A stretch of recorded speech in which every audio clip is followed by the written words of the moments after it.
À la recherche du temps perdu. Du côté de chez Swann, première partie, Combray.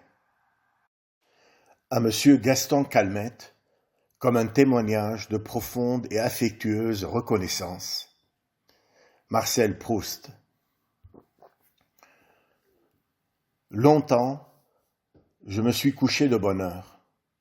Parfois, à peine ma bougie éteinte, mes yeux se fermaient si vite que je n'avais pas le temps de me dire « je m'endors ».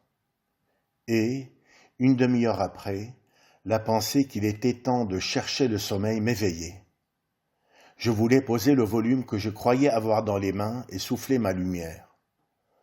Je n'avais pas cessé en dormant de faire des réflexions sur ce que je venais de lire.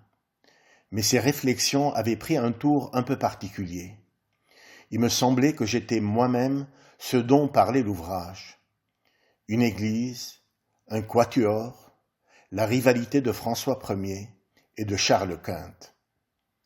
Cette croyance survivait pendant quelques secondes à mon réveil. Elle ne choquait pas ma raison, mais pesait comme des écailles sur mes yeux et les empêchait de se rendre compte que le bougeoir n'était plus allumé.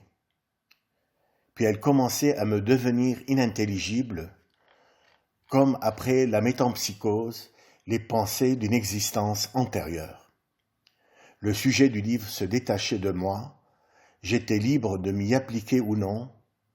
Aussitôt je recouvrais la vue et j'étais bien étonné de trouver autour de moi une obscurité, douce et reposante pour mes yeux, mais peut-être plus encore pour mon esprit, à qui elle apparaissait comme une chose sans cause, incompréhensible, comme une chose vraiment obscure. Je me demandais quelle heure il pouvait être. J'entendais le sifflement des trains qui, plus ou moins éloignés, comme le chant d'un oiseau dans une forêt, relevant les distances, me décrivaient l'étendue de la campagne déserte où le voyageur se hâte vers la station prochaine. Et le petit chemin qu'il suit va être gravé dans son souvenir par l'excitation qu'il doit à des lieux nouveaux, à des actes inaccoutumés, à la causerie récente et aux adieux sous la lampe étrangère qui le suivent encore dans le silence de la nuit, à la douceur prochaine du retour.